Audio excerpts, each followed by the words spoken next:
Good morning and welcome to another Project Heist writing vlog.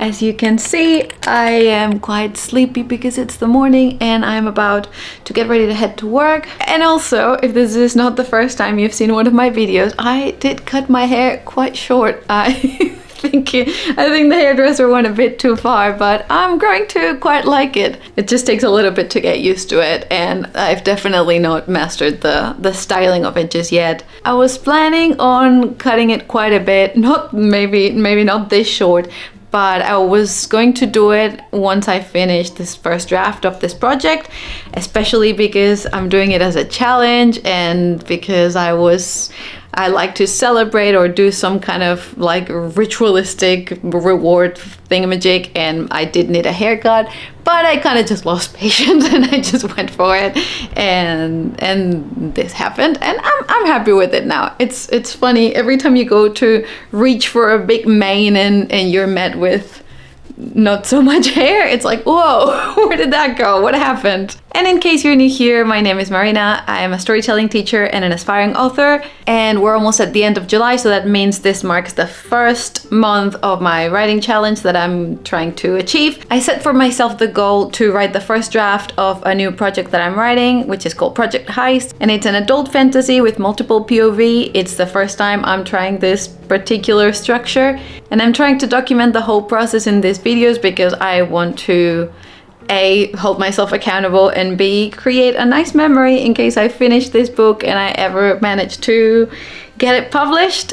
So thanks for accompanying me in this journey, and if you want to join, if you want to do some other project, or if you want to start now, even though it's the end of the first month of the 3 that I set for myself, that doesn't matter, never too late to join. You can do a 2-month challenge or you can do a 1-month challenge. That's a pretty common thing to do in November for a lot of us writers, and I think writing challenges are just a really fun way of motivating yourself to stay on top of your writing. So if you've been feeling a lack of motivation or a lack of drive in the last times, I think this is a great way of getting back to it.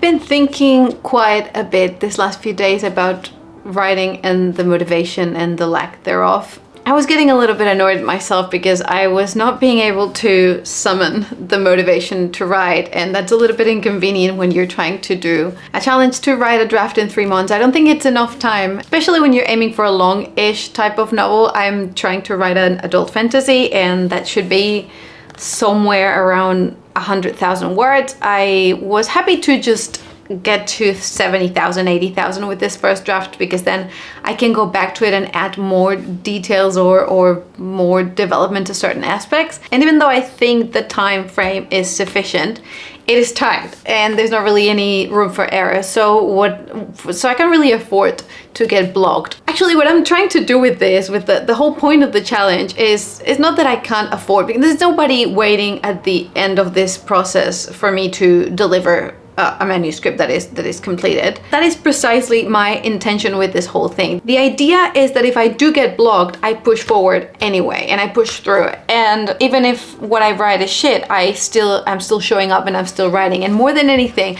I want to make sure that I am advancing in the story, because I do not find it hard to write. I can always just bullshit my way through 1,000 words, 2,000 words. 3,000 words has happened in the past, and in like a couple of hours if I was running late in my NaNoWriMo word count. But it was precisely while doing my first couple of NaNoWriMos when I learned that not all words are valuable, and the fact that you wrote 2,000 words doesn't mean that those words were serving the story or you as a writer, because a lot of the times they were just like like a really long internal monologue or like a really long description that didn't really matter for the story or didn't add any value for the reader. And I decided that was not gonna happen this time. I think I've been already applying that principle to the last couple of projects that I've worked on, but I haven't finished those ones. Those are the project that I recently quit for now, and the other one is one that I call my November project because it feels very autumny, it feels very seasonal, and I look forward all year round to sitting down in November and dedicating the whole month to writing that book. And for some reason it feels right to keep doing it that way. I spend the whole year yearning for it, but I'm happy the way it works right now, where I just dedicate that month to that project. It's very November coded, I think. It just matches it so perfectly, and I enjoy that tradition so much. So what I really don't want to do this time is to write empty words. And you know what? Turns out it is a lot harder to write meaningful words that matter and that move the story forward than a lot of meaningless bullshit. So I am writing more slowly with this challenge. I am significantly slower in every session. I notice that I type so much slower. And that's not to say that I'm satisfied with the quality of everything that I'm writing. I'm very aware that this is a shitty first draft, and I've made my peace with that, and I think it's actually quite powerful. It feels very liberating to just say, yeah, no, it's gonna be bad. It's gonna be bad. It has to be bad. That we can worry about it later. It removes so much of the pressure. I remember listening to an interview with Rachel Smythe, who is the creator and illustrator of Lore Olympus, and I really love her. I really like that story, and I think she's really funny. She was talking about how sometimes she used Comic Sans when she wanted to make her work a little bit less intimidating, and I think that's a really brilliant strategy. I think naming it a shitty first draft is key to not think about it as a big endeavor. An important one that you show up for, because you wouldn't show up every day if it wasn't an important thing. But I still think it's good to not think about it in a way that it's this thing that you can't even approach because it's just so scary. And that you're not afraid to do it wrong, because there's no right or wrong in a first draft. It's lawless town. You'll have to please excuse my tone of voice because I've been developing a terrible headache, and I don't even know how I'm managing to finish sentences because it feels like my own voice is vibrating inside my skull, which is not very pleasant. And speaking of discipline, I have not been an example of it lately.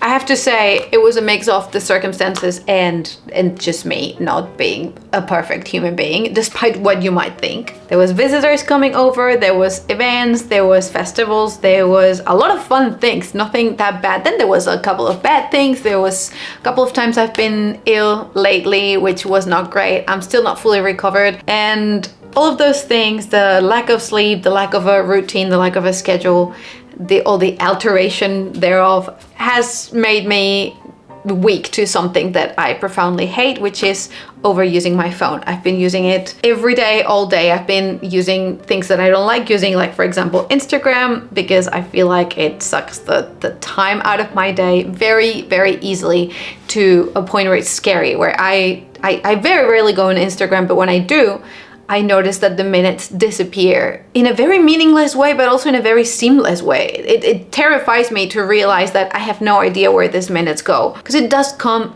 out of nowhere. It was 5 and then it's 5:30, and I have no recollection of that happening. I've been watching too much YouTube. I know, ironic to say that on a YouTube video, but I think we probably all know at this point when the internet is serving us and when it's offering us something valuable versus when it is just sucking the life out of us and our time and our energy, and it's just not doing anything for us. I truly appreciate that with my phone I can listen to audiobooks and podcasts anywhere I am, and it does add value to my life. I do not need to go on Instagram. I don't get anything from it. It just wastes my time. It makes me feel bad about myself. It makes me feel bad about the world. I just don't need it. I don't need that time that I spend there. So I am going to stop doing it again, because I was all happier when I was not doing it. I've been also going through a pretty terrible reading slump, which is obviously not helping my writing, because that is a key thing that you need to be a good writer and to be inspired, I think, and to be refreshed with new stories and new ways of writing and vocabulary. I've been noticing my vocabulary is a lot worse and a lot more limited than it used to be. There was also the World Cup, and that was a lot of fun. And Spain won, and I am not going to feel bad for the amount of hours that I spent on the internet just like basking in the excitement of it all, because it was a very exciting, very strange World Cup, but you can't deny that it was exciting. And there was a lot of content around it that I found very enriching, and that it was just a lot of fun. I really like events like this. I think it's really cool when the whole world basically groups together to watch something. And if you don't like football, I'm very sorry that you've had to hear so much about it probably in the last few weeks. So let us forget about Reddit and football and the internet and all that kind of stuff for a second, and let's focus on books. I'm here specifically to talk about my one that I'm writing. I think I already said it earlier, but I talked so much that I forgot what I said and what I didn't say. Yesterday I hit about 18,000 words. I'm trying not to count them too much because I don't want to focus on that, but I wanted to know more or less where I was now that the first month is about to end. I'm registering in a notebook how many words I write every day since I started the challenge. I got it right here. And let me tell you, there is a few zeros, which confirms my suspicion that aiming to write every day is not very realistic for me, at least, because there was days. Some of these days I was just sick, which explains that I couldn't even write a single word. There was other days where I wrote 100, 200 words, which for me, it's not enough because it is barely enough to get into the story and to get into the scene and to even get a sense of what you're trying to talk about and what you're trying to achieve with that scene or with that chapter. So even though that's not enough for me, because it takes me more than that to even get into the vibe of the story, if it is enough for you and it helps you progress, I think that's a perfectly acceptable way to keep advancing. I also tend to feel quite fatigued when I write more than, say, 2,000 words, which is rare for me. I think my sweet spot is probably 700, 800, maybe 1,000 words, but that's when I am usually happy to stop because I'm content with what I wrote in general. After that, unless it's a very specific scene, I find that I start derailing and just using words for the sake of it and not really adding anything to the story. My headache is getting really, really intense, so I think I'm going to stop talking. I'm still going to try and write because I have a little bit of time to do that right now, and I'm going to try and use it, even though my head is not helping. I'm also falling asleep, but I will keep you updated.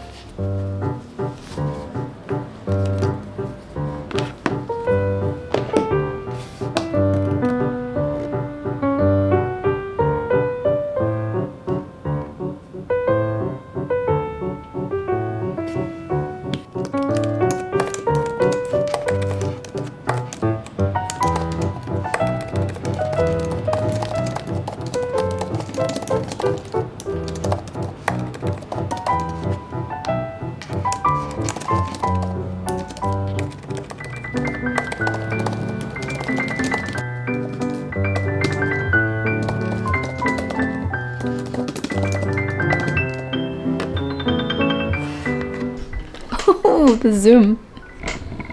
That did not go nearly as badly as I thought it was gonna be. I wrote 617 words, which is pretty alright. There was a lot of brackets, a lot of placeholder word, a lot of fix later situations in this 617 words. But I did finish the scene, I did finish the chapter that I had started a couple days before, and I did it exactly how I envisioned, and I felt like it was narratively satisfying. And I feel like every interaction is helping build the character, and I think that's very important at this stage while I'm still introducing every single one of them. So I'm quite satisfied, and more than anything, I'm happy that I did sit down to write. I set up a timer with Forest. It was just 25 minutes, if I remember correctly. I lose track of time very easily. So it was not a very long time. It was not that many words, but I did it. I made progress, I advanced, and now I'm happily going to do something that does not involve screens because my eyes are in pain today. So we can tick it on the calendar and we can be happy about it.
Thursday the 30th. I am very hungry and it is very hot in the street. So my brain is yet again not functioning at its optimal capacity. But it's been a pretty good last few days actually. I have been getting more motivated after a few zeros in my writing calendar, and in the last couple of days I've written more than 1,000 words, I believe. Let me check. Not true. On the 28th I actually wrote 600 words, but this is not a big amount of words challenge. This is a first draft challenge. So that means I am using word count as sort of a guide, but I'm not trying to hit the maximum amount of words every single day or even at the end of the goal. What I'm going for is a complete manuscript. But I do agree that word count is one of the few measurable criteria that we have when we're working on a book. I think if you have a very specific outline and very scene by scene or chapter by chapter outline, it's a lot easier to tick boxes and see and measure whereabouts in the story you are and how much you've progressed towards the end goal. But for me, since even though I'm plotting a bit more this time, I'm still very much a pantser or a gardener, or I think the story as I'm writing it, or whichever term you want to use for writers like me, word counts feel like a good enough way to see how we're going in the challenge. So we're about to hit 20,000 words, and that's honestly made me a little worried that I'm already overwriting, because as of yesterday, I finished what would be the setup, what would be the status quo world. It's like, in a way, it's the introduction of all the different characters. I am playing with more characters than I usually do. I usually have one POV character and I focus on their story, and everyone else is a side character. I have 5 this time, and I am finding it a lot more fun. I'm finding that it flows a lot more easily. I'm not writing very long chapters. They're pretty short, each one of them. It's quite fast-paced so far, because pace is something that I usually struggle with. So this time I'm focusing a lot on learning. I'm actually focusing a lot on trying to do better at the things I do worst. So that would be pacing, character development, I think, and that's it. I'm perfect at everything else. No, that's not true. I'm trying to make an exciting, engaging novel. I think that was what was the downfall of the previous novel, and am I focused? A billion minutes into the recording, am I focused? But yeah, essentially, it's not that kind of novel. Essentially,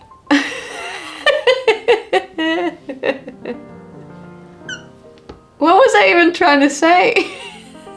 Essentially, we are at the doorstep of the action unleashing, because I want it to be very adventurous. I want it to be a very exciting and interesting story where a lot of things happen, and there's a lot of people involved, and there's a lot of missions and heists and everything, and that is why it's called Project Heist.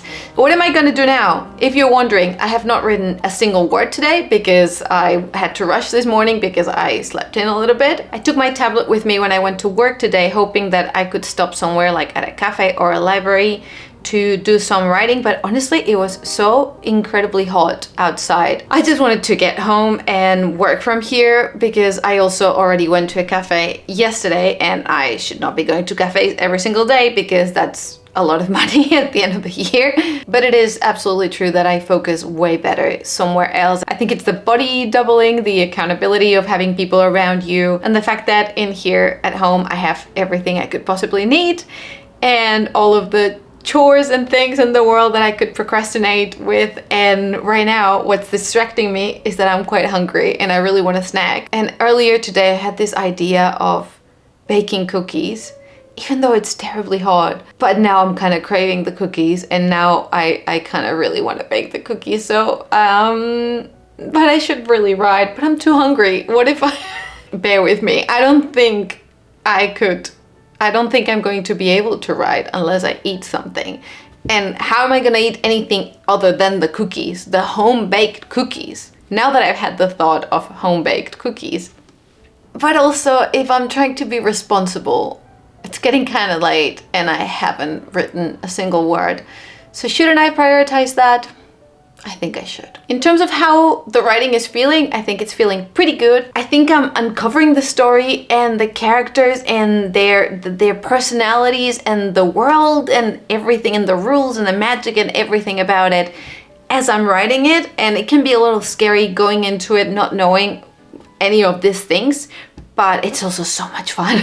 It's just also a lot of fun to be able to be writing something. Like, for example, yesterday I was writing a scene with a character, and all of a sudden I realized something about him that I had not planned before, and it just appeared before my eyes. I know it's not that ethereal and it's not that airy-fairy, but I think it's hard to describe. Something just appear in your imagination, in your brain, and that doesn't surprise anyone. But if for some reason it sounds weirder when you're talking about writing it and all of a sudden it like materializes in front of you and it all makes sense. If you're watching a writing video, this has probably happened to you before, so you probably know what I'm trying to say. So let's go either write cookies or bake books. It's the heat, it's the heat. I should stop talking and focus on the important things, cookies and books.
Hello.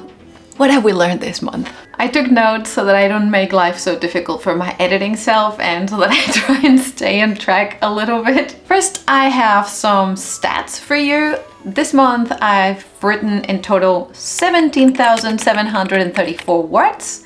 Before that, when I was trying this project at first, before I didn't start the month of July. The month of July started regardless of what I thought about it, but when I started this challenge on the 1st of July, I had already written 4,023 words because I was fiddling around with the story to see if I could do this, if I could turn it into a full-length novel. So if you add that up, you will get something around 20,757 words if I did my sum correctly. And some other numbers to add to the basket, some stats that I got here is that there was 7 days where I wrote more than 1,000 words. There was 7 days as well where I wrote a total of 0 words, and there was 12 days where I wrote over 700 words, which is more or less the daily goal, the average that I should get every day if I want to finish a 80,000 word novel by the end of September. So this basically tells you that there was 7 really good days of writing in terms of number of words, which is not exactly the same as quality.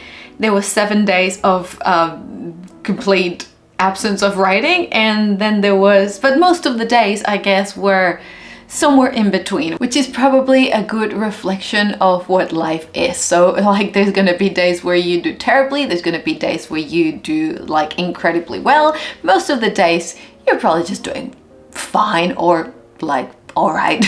And forgetting about the numbers now and focusing on the book itself, I still to this day don't have a title, which was making me a little bit anxious before, and now I've just accepted that the title will just manifest itself to me at some point during the writing or the editing, or sometime before I try and query this novel, because I usually come up with the title around the same time as I come up with the idea for the novel. So this has never happened before, and that would worry me more actually if the writing was going badly, but it's not. It's going quite well. I'm quite happy with the story and the character, so I'm going to try and forget about that part and just like hope for the title to just materialize before my eyes at some point. And I've also been trying to focus on the themes of the novel, or what I want to say with the story, and I think I start to have a pretty clear idea of where everything is going, because like each of the 5 POV characters have a very different arc,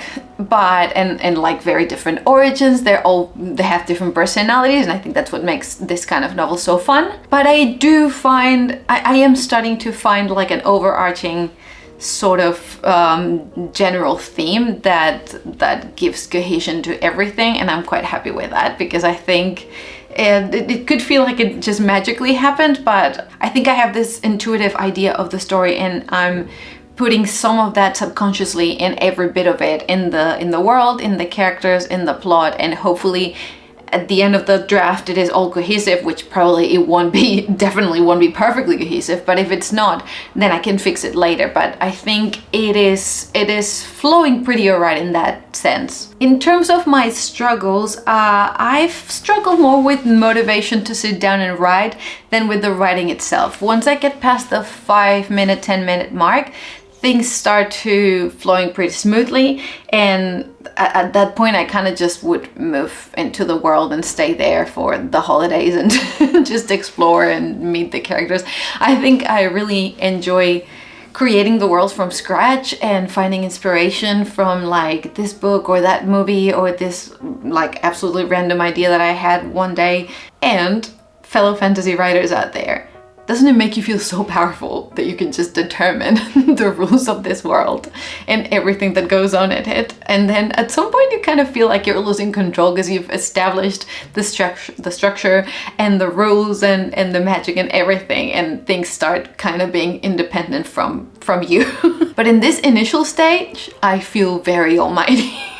One of the happy surprises about working on this project is how much I'm loving the multiple POV experiment. It's an experiment for me. I know it's been done a billion times in literature, but I'm really, really enjoying it. I had never done it like this before. The maximum I'd done was attempting a project with 2 POV characters, and I was already enjoying that, but this is just so much fun, and it's great for my like squirrel brain that gets bored and tired of the same thing if it stays there for too long. So this is like a treat. I can go from this character that has this tone, and like their voice has this tone, and they see the world through this lens, and in like 2 pages change to this other character that has absolutely nothing to do with the previous one, and somehow they cohabit the same reality and they interact in like every other scene or every scene, but they sound so different, they feel so different. It's very, very exciting and very engaging for me as a writer, and I'm just having so much fun, and I have no idea why I didn't do this before.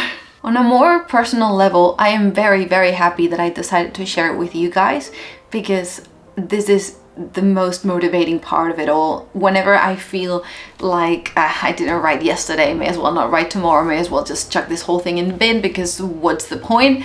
I remember that I have a challenge going on and that I have to make the next video about the challenge, and that I have to give some continuity to my intentions. And that in itself is enough to keep me going when I just don't feel like writing that day because I'm too tired or because I had a bad day or whatever. There has been a few days with total word counts of 0, but I think the most important bit is not that there's days where you don't write because life just happens and it's complicated and tricky. It's more that you are able to go back to it, especially if it's not 1 or 2 days, especially if it's like a whole week or a whole month. I think it's a good idea to train the ability to get back to it after you've fallen off, because it is inevitably going to happen, and that's more important. It is more important to be able to learn to get up than to never fall. And in terms of productivity in this challenge, you might have heard me earlier in this vlog complaining about how I was annoyed at myself because I was spending too much time on my phone. But lately I have been managing, like the last 3 days, because I got really serious about it with myself, and I decided to not spend so much time on my phone because that's just time that I'm wasting. And I have been slowly making progress. I've been spending less time scrolling and on social media, and I've been doing more Duolingo and more checking an app called Daily Art that shows you a piece of visual art every day, and you learn a bit about it, and it's really interesting. I started listening to audiobooks again, which I think is a very easy way back to reading and to consuming literature when you have been trying to get out of a reading slump. So bit by bit, I've been trying to create this writing routine that hopefully is somewhat stable. It's not going to be. It's going to change in like a couple weeks. Everything's going to be different because it always happens, but it's okay. As long as there's this constant of writing most of the days, I'm going to be quite happy with that. That's all from me today. Thank you so much for joining me, and I hope to see you in the next chapter of this adventure.